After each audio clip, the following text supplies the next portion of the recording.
This week's artifact is Logan, starring jacked human Hugh Jackman, a huge actor playing his most famous role for the final time. Until Les Miserables 2, More Miserables, ate shit at the box office, and he went back to Marvel for 2 cameos a year for the rest of his life. The film takes place 12 years into Donald Trump's presidency, when mutated humans were dying out and everything was made of sand. Wolverine is old and can't heal too good, so he's not allowed to use his cool nickname anymore. F*** off, Logan. And he's such a dork that he's still close with one of his high school teachers, who has inexplicably outlived everyone, even though he was crazy old to begin with. Logan meets a nurse who wants him to take a young girl named Laura to the Garden of Eden, which Bible enthusiasts know was located in North Dakota. The nurse is killed by a robot arm guy, but Logan, Xavier, and Laura decide not to get killed by him. Later, they find a video on the nurse's Samsung Galaxy Note. What I am about to show you is illegal. A video she apparently found time to get professionally edited while she was on the run that reveals Laura is a mutant created from Logan's deoxyribonucleic acid, also known as jizz. They go eat dinner at a random farmer's house, and then a Wolverine clone shows up and starts slashing up the place like a Guns N' Roses concert. Logan manages to hold him off and escape with Laura's alive body and Xavier's dead body. Speaking of which, Xavier dies.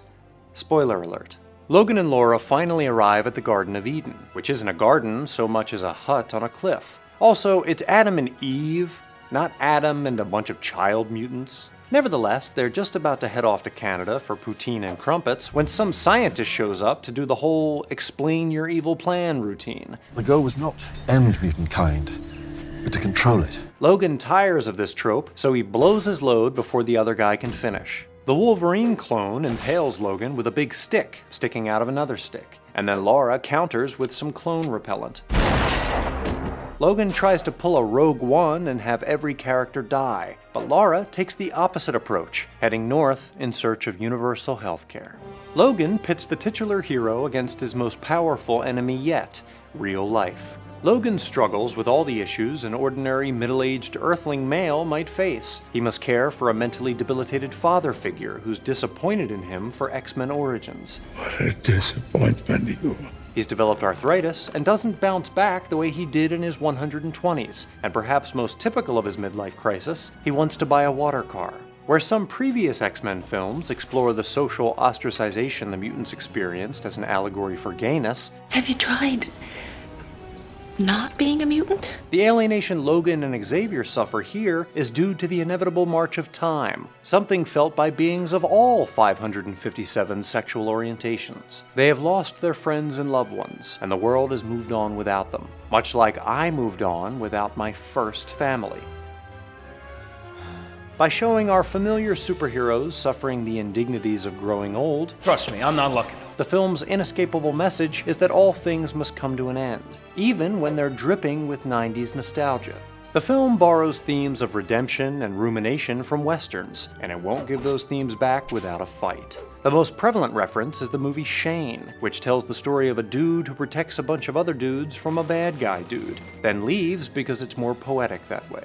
Logan's journey of self-reflection is played out through Laura and the clone. The clone shares only Logan's violent qualities, and none of his human traits like sarcasm and being a dick. Go f yourself. Thus, when Logan fights him, he is in essence battling the parts of himself he wants to leave behind, like I left behind my second family. Laura also shares Logan's genetic material. She is, in a sense, his daughter from another otter. As Laura was trained to be a killer, she initially reacts to any conflict with force, but since she's just a wee bitty baby, she hasn't gone far down the road Logan has traveled since the Grover Cleveland administration, Volume 1. Thus, if Logan can divert her from the path of violence, he can find redemption through her. In the end, the path to Logan's salvation, not to mention the studio's bottom line, requires him to spill as much CGI blood as possible. Just as Shane dons the mantle of violence to protect the people he's grown to appreciate, Logan takes the serum that turns him into a violent creature to protect the children he finds only moderately annoying. When he dies, Laura eulogizes him using Shane's quote from the end of the film. A man has to be what he is, Joey. Man has to be what he is, Joey. There's no living with the killing. There's no living with a killing. Logan knows he can't overcome his violent ways. He has to die so that the kids don't turn out like him. one of the most beloved characters in comic book history. The cross, which became a symbol of sacrifice after Jesus started wearing one as a necklace, is turned to an X. This serves to put a period on the run-on sentence that is the X-Men franchise, as its last hero is laid to rest. And since X marks the spot, it also suggests that Logan has actually been a treasure chest all along. For Earthling Cinema, I'm garyx wormuloid. Please exit through the gift shop.